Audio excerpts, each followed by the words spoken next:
All right, folks. Hope you're doing well. We're going to just give it a couple minutes and let more folks join.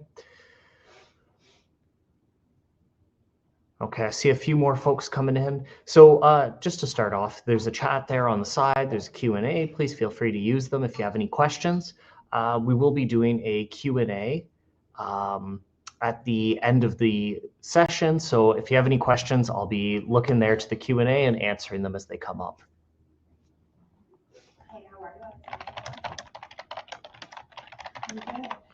We're gonna start up.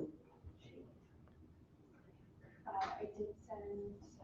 All right, it looks like we have pretty stable numbers now, so I was going to assume that everyone is here. And with that, we'll get going. So hello, everyone. Thank you all for joining me today. Really happy that you're here. My name is Aidan, and I am a recruitment coordinator for Queen's University. I'm on the international admission team. I'm really excited to share a lot of information with you today about our incredible academic programs, but also too the different awards that we have so you can finance your education. And most importantly too, we're going to talk about how to prepare for success after your studies. So to kick things off, let me tell you a little bit about Queen's University. So we stand on a strong history of scholarship, discovery, and innovation. Our education will transform you. Our diverse community will enrich you. You will have opportunities to participate in research that'll change the world. In short, this is Queen's, and this is who we are.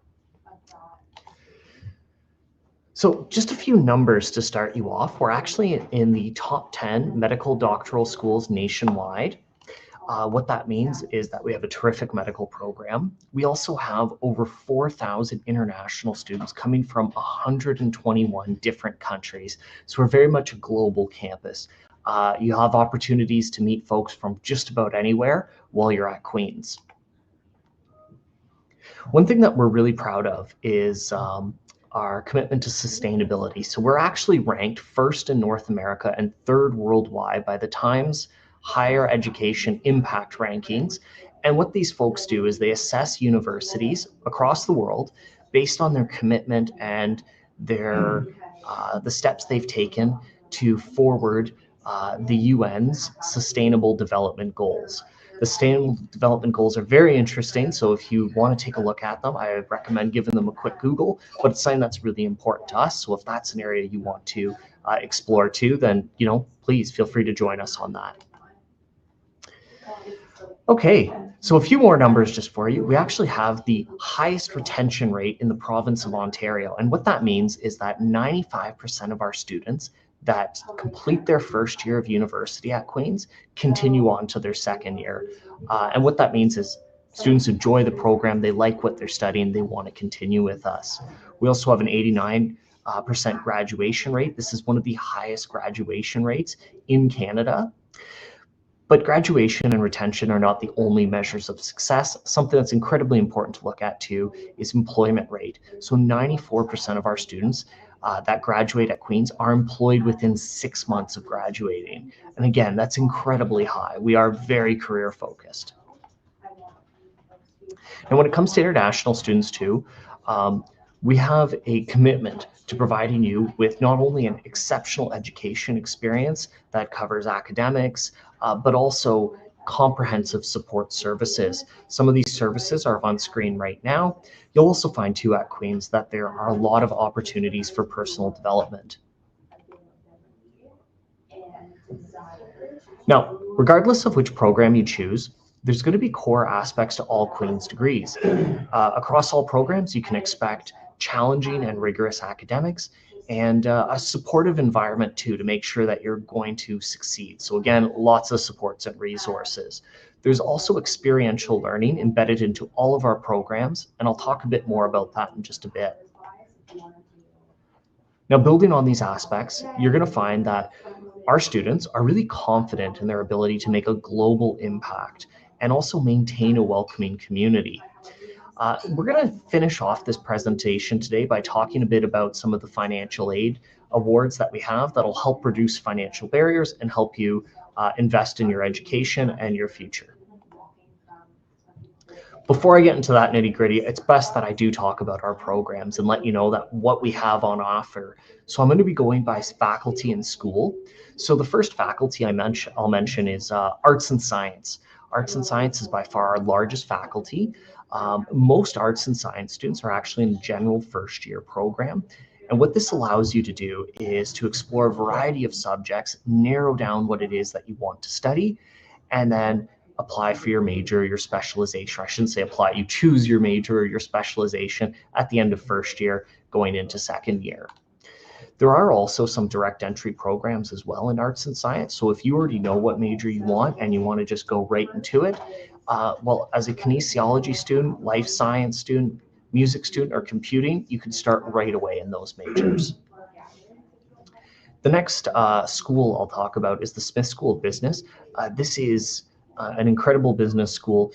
We're ranked very highly in Canada. Our undergraduate program, we only have one undergraduate program in the Smith School of Business, is ranked #1, and that of course is the Bachelor of Commerce. So the way it works is in the first 2 years, you're going to study a broad range of business disciplines, and you're really going to get a solid foundation for how business works. Then in your final years, you'll have the chance to specialize. It could be things like marketing, accounting, finance, and quite a bit more too. You'll also find too that international business is a big focus across all business disciplines at Smith.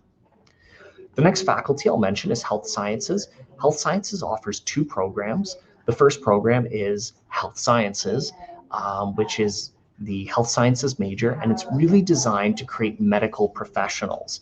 We've also aligned our framework to use the same framework that medical schools use, so the same competency requirements. So it really is a great prep for going on to med school.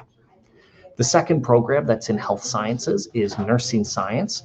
So it's a mix of theory-based courses, especially in the beginning, and then extensive clinical practice where you're going to actually be in hospitals, actually working, helping people out. And these experiences are going to make you a very confident healthcare professional. All right, going on to the next slide here. We have 2 more faculties to talk about. So Smith Engineering has 3 different programs. So the first is general engineering. And the way it works, similar to arts and science, you're going to do a general first year where all your courses are engineering focused. After you finish that first year, you're going to choose one of 10 different engineering disciplines. We're guaranteeing you your choice. So if you want to be say a chemical engineer, we'll make sure that you're going to be a chemical engineer or a mechanical engineer or a mining engineer or any of those 10 there. So that's something that's quite nice about it. We also have 2 specialized programs within engineering. The first one is electrical or computer engineering with a focus on innovation. So you're going to pick either electrical or computer, and then you're also going to be taking entrepreneurship courses, so essentially business courses, through the Smith School of Business. It's the perfect mix for somebody that is very much geared towards computers or electrical or just engineering in general, but also wants that business component. Last but not least, we also have a mechatronics and robotics program. This program really pushes the boundaries of AI technologies, and it's really at the forefront of where a lot of engineering stuff is going. So I recommend checking that program out too. Finally, we also have the Faculty of Education. The way this program works is you're going to actually be taking 2 degrees. So you're going to be either taking an arts, a science, a music, a kinesiology degree, along with your bachelor's of education. It takes 5 years and 1 semester, so it's a little bit longer than most programs, but actually a fair bit shorter than most education programs that are offered in Canada. And it's going to make it so that you can be qualified to teach in Ontario. Now, an Ontario teaching certificate is widely transferable between different provinces, but also different countries around the world. So if you're keen on being a teacher, I definitely recommend checking out this program. So I mentioned earlier that we've embedded experiential learning into all of our programs. A good example of this would be if you're like a biology or an environmental science student, you could actually take courses at the world-renowned Queen's University Biology Station. It's just 50 minutes north of campus. Great spot to get hands-on experience doing biology. and learning about ecosystems. As well, too, if you're in the faculty of arts or science, if you're in computing, engineering, or health sciences, you can also take internships. So the way internships work is they're 12 to 16 months in length. So you are adding time onto your studies, but unlike, say, a co-op program, you're doing the work all at once. You're actually going to be joining a company for that 12 to 16 months, getting deeply involved with it, becoming a valued member of the company, and really becoming an expert in what you're doing. The nice thing about our internships too is they are paid. So we have, on average, a student studying at our internships makes about $50,000 Canadian. Here's just an example of some of the partners that we've worked with. Last year, we had over 3,900 internship jobs. We actually had more jobs posted than we had interns, which of course is a really great position to be in for you. So if you're looking for that work experience while you're studying, it's a great program to take advantage of. You can opt in or out of it at any time. Now, regardless of what program you choose, there are going to be supports that you can take advantage of. We have a lot of supports. Frankly, all the supports we offer could be a presentation in of themselves. So I'm not going to go through every single one that we have, but I'll highlight a couple of important ones. So one that's really big is the transition support. So that's transitioning into university and out of university. Very similar to that would be career advising. I actually recommend connecting with career advising as soon as possible, as early as first year, so that you can start working on the career path that you want to take and learning what's involved. We also have academic advising that covers a whole lot, but one particular thing I'll mention is that we do have language support. So if you're somebody that English is a second language, or even if English is your first language and you really want to just up your writing skills, then go to academic advising, take advantage of the English language support they have there. We also too have QUIC, which is Queen's University International Center. I think they'll come up again in this presentation, but they assist international students, simply put. So they might connect you with cultural events, different communities. They're just great to go to for any sort of international assistance you need. Now, as a top university in Canada, we have a long history of innovation, and we're actually a member of the U15 Canadian Research Intensive Universities. Queen's has 33 research chairs and 22 different research centers. So in short, Queen's has a lot of high quality research, and you can actually get involved in research as early as first year university. I'll let you in on a little secret, and that is, if you want to get involved with research, talk to your professors, make connections with them. There'll be some research opportunities that are published and available to everyone, but if you really want to get in with your field, your professor is going to know the research opportunities that are out there. So talk to them, tell them your goals, and ask them how you can get involved. Now, imagine most of you that are on today are either calling in from another country, or perhaps if you're in Canada, you're perhaps here as an international student. Well, it cannot be overstated just how important it is to get international opportunities. So in Canada, we see that 82% of employers are actively looking for candidates that have international experience. They want folks who've experienced different cultures, speak different languages, have really developed their intercultural competencies, can think with a global mindset. It's incredibly important in this day and age. So to that end, we do have some additional international opportunities. We actually have 220 different partnerships with over 40 different countries around the world. So if you want to go and study for a semester in a country that's not Canada, I mean, basically anywhere is open to you. And there's a lot of different places we recommend checking out. The nice thing too is when you go on these exchanges, you still pay Queen's fees. So it's not going to cost you anything extra. All right, now, rather than talking about leaving campus, I should perhaps tell you a little bit about our campus. Queen's has an absolutely beautiful campus. We're right on Lake Ontario. There's a lot of greenery, a lot of old limestone buildings. And what's really nice too is it only takes about 10 minutes to get across campus. So if you need to meet up with other students, go play a game of soccer or football, depending on where you're located, pretty easy to do. It's also very easy to get downtown. The downtown core is a 10-minute walk from us. And it's also only about 10 minutes to get to the student housing district. So in many ways, it really is sort of a classic university experience. And that brings me to Kingston. So we're located in Kingston, Ontario. Kingston is in a really great spot. We're right between three of Canada's largest metropolitan centers. So Toronto, Ottawa, and Montreal. If you want to go spend a weekend in one of those cities, you can take a train, you can take a bus. That said, Kingston also just has a lot of culture too. Most students that are coming to Queen's University are actually coming from cities or countries outside of Kingston. And I'll talk a little bit about that in a bit. So they'll be exploring the city as well too. Kingston, again, it's a really classic university town. You can walk everywhere. You don't need a car. In many cases, you don't need to take the bus as well. I should also mention too, Kingston's considered a mid-sized city in Canada with about 135,000 people. Okay.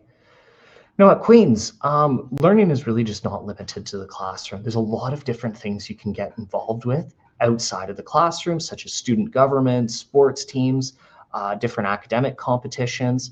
But one thing that we do have a lot of is clubs. So we have over 290 clubs that over 16,000 different students get involved in each year. We actually have the most number of clubs per capita at a university in Canada.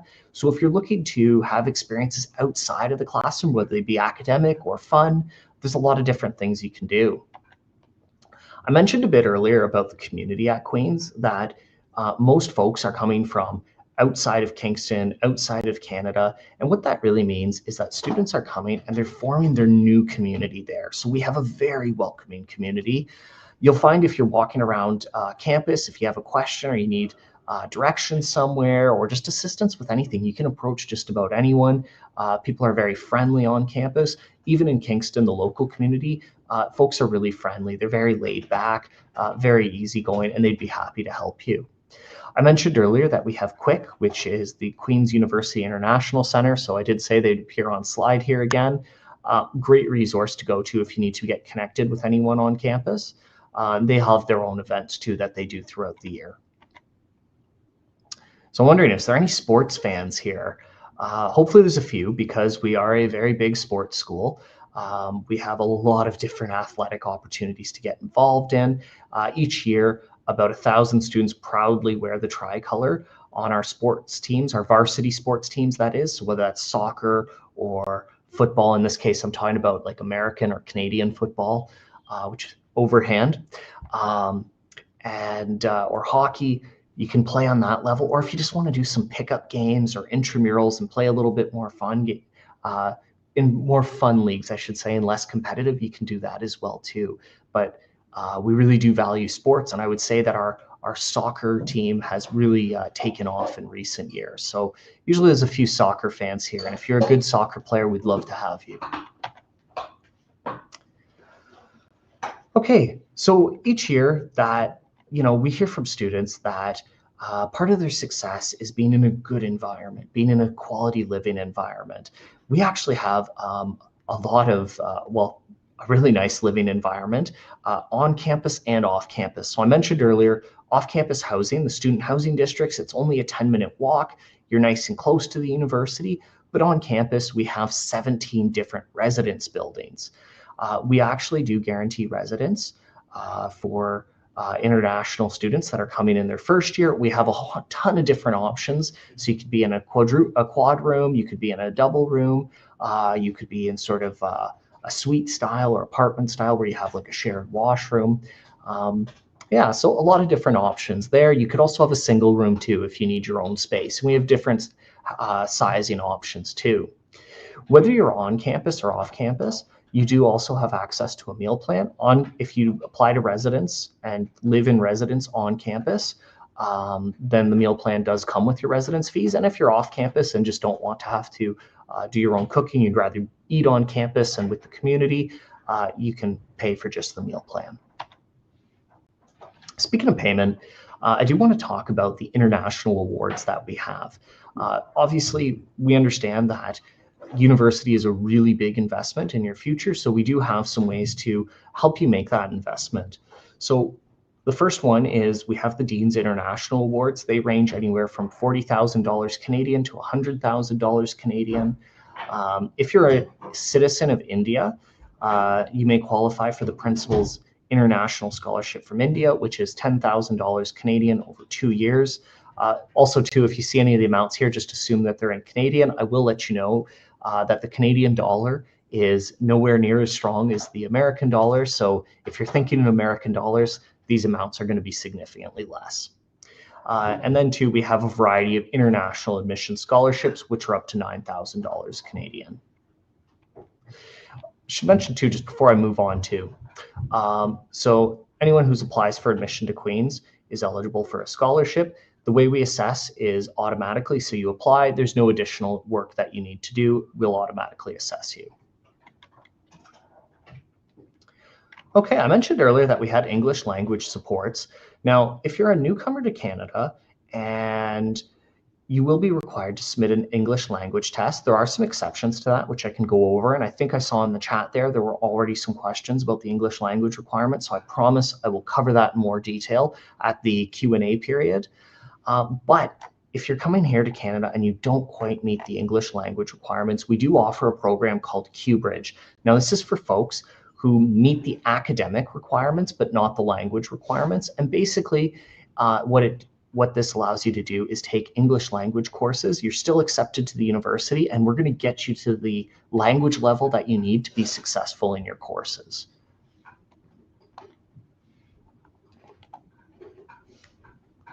And for QBridge too, this is an automatic assessment. There's no application required. So just a couple key dates for you. Coming up soon is February 1st, coming up very soon, in fact, just a week away. That is our application deadline. So if you were looking at applying this year for an undergraduate program at Queen's, please be sure to hop on OAC, which is the Ontario Universities Application Center, or OUAC. You can just give it a quick Google. That is how you would apply. The deadline, again, February 1st to get your application in. If you're applying to a program such as commerce, health science, or nursing, there is a supplementary application, and that would be due on February 15th. So just a quick thing I'll mention too is we actually have a team of international ambassadors. So these are students who come from countries all over, and they're studying at Queen's here too. If you want to connect with them, there's some great opportunities to do so. We have folks, as you can see here, from a variety of different areas. They also across a variety of different programs. And we also have folks that speak quite a few different languages too. So you can see that on screen now. And if you have a language that you're hoping to connect with somebody in, check there, see if it's there. Okay, please stay connected with us. We're always posting new content on Instagram, especially. So if you want to see more beautiful pictures of campus, you want to hear about what's going on campus, any sort of new awards or opportunities that might be going out, be sure to follow us and check us out. I will also mention too, you can always connect with us. I have my email or an email to connect with us on our booth. It is mena@queensu.ca. So mena@queensu.ca. If you have questions after today, please be sure to check in. That's actually everything from me today. So what we'll do now is we'll open it up to the Q&A. I see there's already a good number of questions in the chat. And perfect, get to it.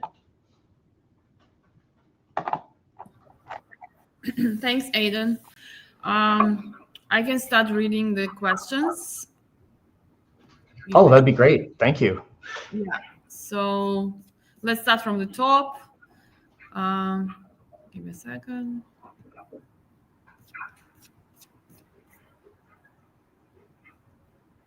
So what are the possibilities for medical graduates? Great question. So I primarily specialize in the undergraduate programs. As far as the graduate programs and postgrad programs go, you would apply directly to the faculty. There are some great opportunities, and we do offer masters. If you give me just 1 second here, even give you the contact for the graduate programs. Alternatively too, actually it might be best, I'll tell you what, so for the person who asked that question there, shoot me a message afterwards. I will give you, rather than me saying the email, I will give you the contacts for our med school and who to connect with directly, and they can go over what your options are too, and also to program requirements. Sure, Aidan. You also can leave the email in the chat. I can just post it. Just let me know. Oh, can you? Okay, perfect. That's that might be even better. In that case, give me just a second and I'll have that up there.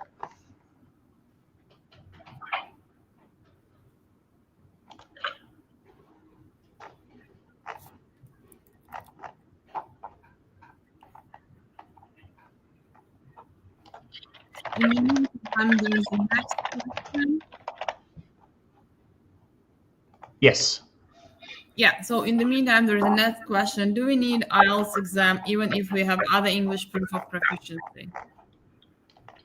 So I will also put in the chat the English language requirements. You may be exempt from doing IELTS or Duolingo or any of the like TOEFL or Pearson, which that we accept.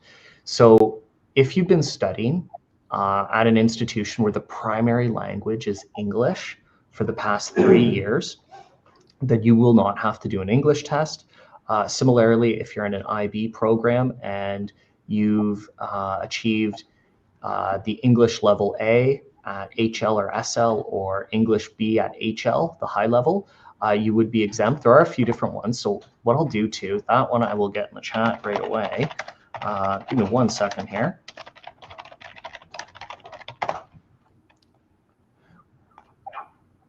And yeah, you do also have a few different options for an English language test as well too. Obviously, if you're coming from an English speaking country, that won't be required. All right. I've just posted the English requirements there.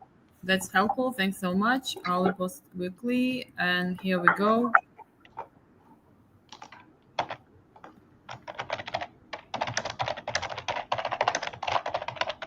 Yeah. At the same time, there is a next question. Give me a second. So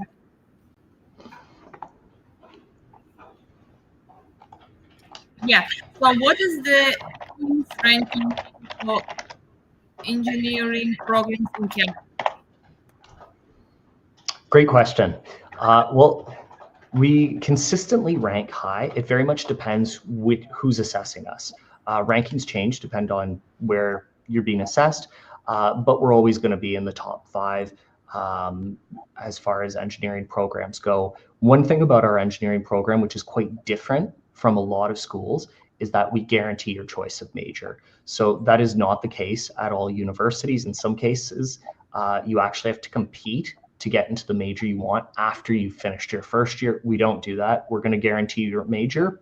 We also have fairly small class sizes too, a lot of hands-on learning, and we're also a very old engineering program too. So one thing I think that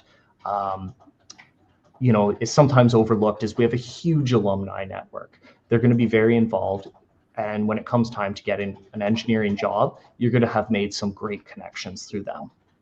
Yeah, that's good to know. Next question is, does the GRE exam enhances the application of an international medical graduate applying for a medicine-related master's? That's a great question. You will have to contact the med school. I've posted the link to get in touch with them there. They would be able to walk you through what the requirements are. Just because it's not an undergraduate program, unfortunately, I don't have the specific requirements for that. Yeah, sure. There is a question is, are they experiential learning? Actually, you mentioned that one, but they're also interested in co-op research positions, internship, work on campus, etc. at Queen's University.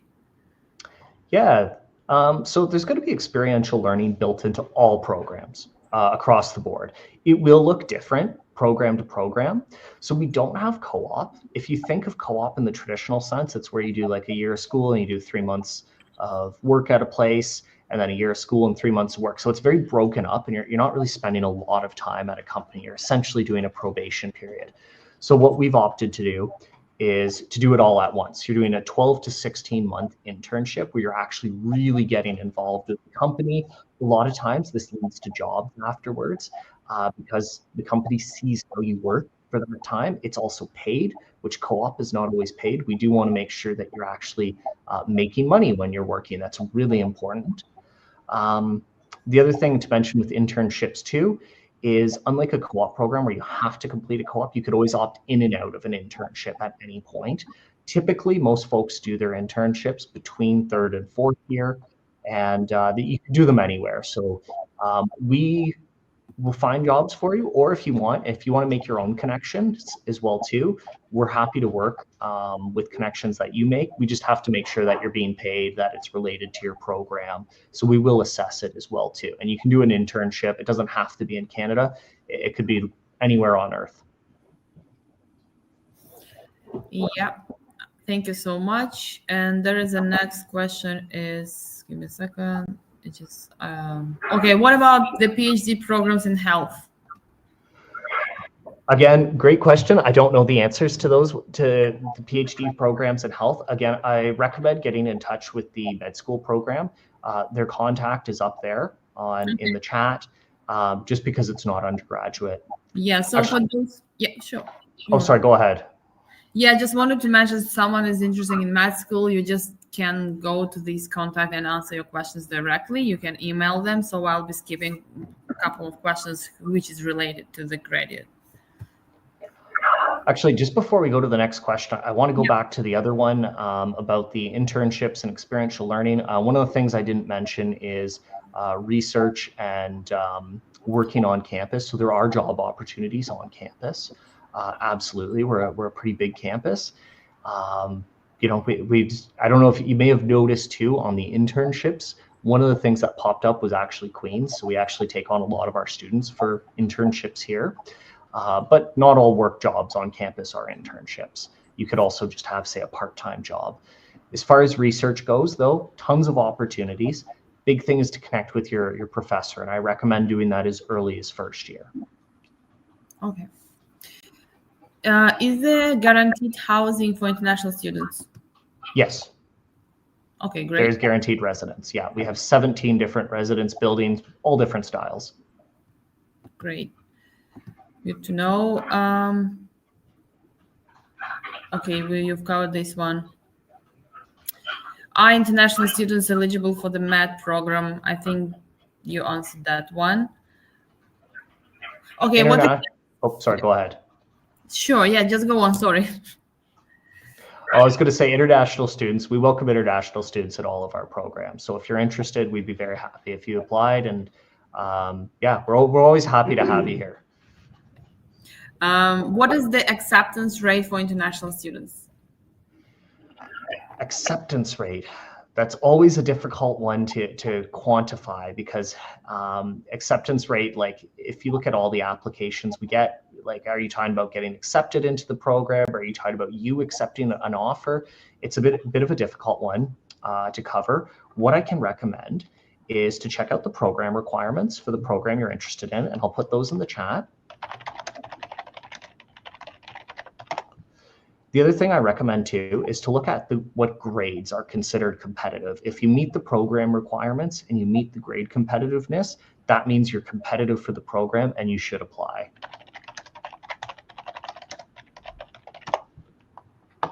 So yeah, that's great.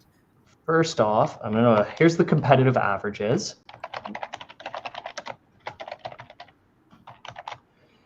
Unfortunately, sometimes using things like the acceptance rate and all that, it can be very misleading, right? Because that assumes that everybody is at the same level. You first want to make sure that you meet the requirements, because if you don't meet the requirements, the acceptance rate for those people is going to be almost non-existent. Whereas if you do meet the requirements, it's going to be a very different story.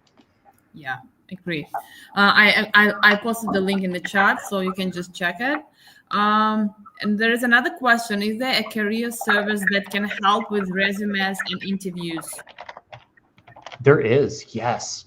Our career services is amazing. So They have, and I don't have it right in front of me, but they actually have sort of a 4-step system to really get you career ready. So it encompasses a lot of reflection.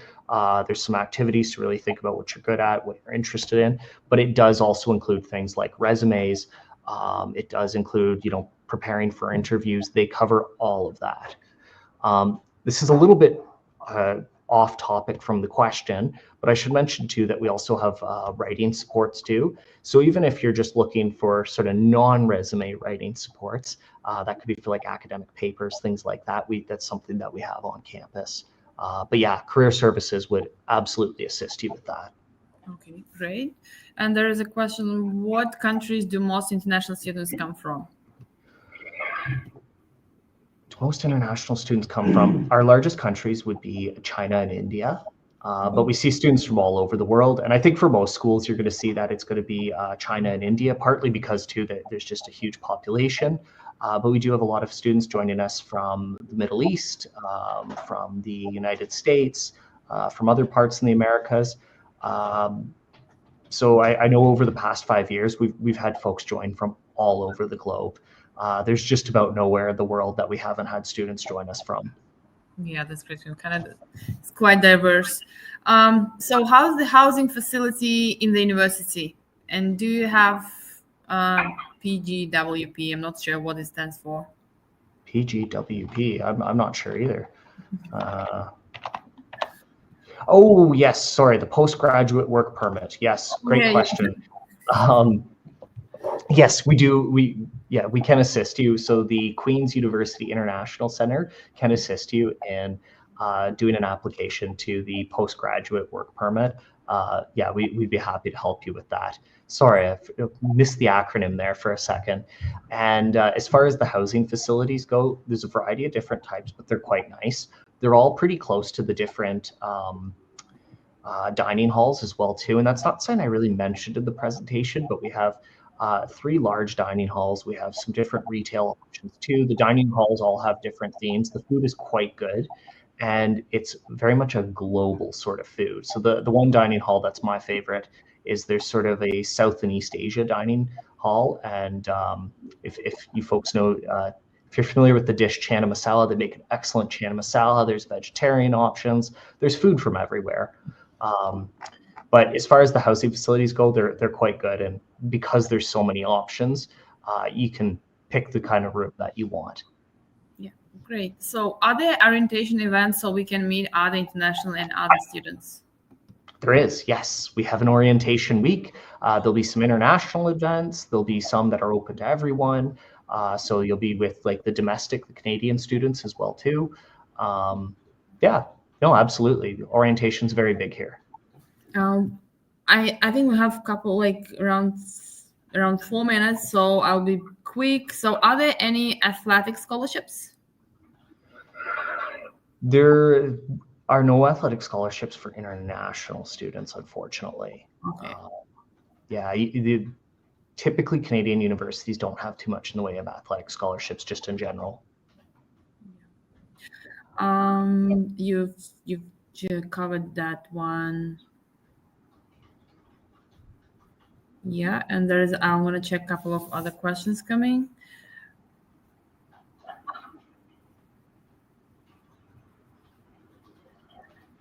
Yeah, there is a question again regarding the GRE exam. So I'm just going to repeat this one. Give me a second. So I didn't hear the answer. Does the GRE exam enhances the application of an international medical graduate applying for a medicine-related master's? So basically, Suleiman, to answer your question, I posted the link, which is Queen's Med School contact. You can direct this question to one of the representatives of med school, and they will be able to answer your question. Okay, are there hospital-based medical clinical masters? Yes, there are. Again, with anything in the master's or like PhD programs, you'll need to get in contact with the faculty directly. I do primarily undergraduate. As far as hospitals, though, I can tell you we have technically have 2 hospitals right on campus. So we're right next to the main hospital downtown. There's 3 hospitals in Kingston, and we're pretty close to all of them, but one of them we are right at. And it's our medical building's back on right onto the hospital. Mm-hmm. And I believe this is going to be the last question. What are the math requirements for the computer science program? And if you don't meet the math requirements, are there assistance programs offered? So it will depend what curriculum you're studying, what the math requirements are, but math is required for the computer science program. Absolutely. You do need to meet the requirements to be considered for the program. So I'll tell you what, if for the person who asked that question, if you want to connect with me, I'll be happy to go over what your curriculum is and what the requirements for that would look like. So feel free to send me a message once we're done the presentation and you have a chance. Yeah, okay. So great. I think we're done with questions. Thank you so much. Yeah, thank you so much, Aidan. You've been very helpful. And for students, thank you very much for joining. The recording of the session will be available on our YouTube channel shortly. So feel free, go back and just watch it again if you missed any important information. And feel free to use these links I sent to you, which Aidan provided. And yeah, thank you so much. Any last words you want to say to our students? Yeah, well, I wish you all the best with finding, the programs that are right for you. It of course is, it's a big decision, can be challenging. And if there's anything we can do to assist, please feel free to reach out to us and ask any questions. But again, thank you all for joining today. And Nargiza, thank you so much for moderating and posting everything in the chat and doing the questions. Really appreciate it. You're welcome. No problem at all. And thank you very much for the session. Bye, everyone.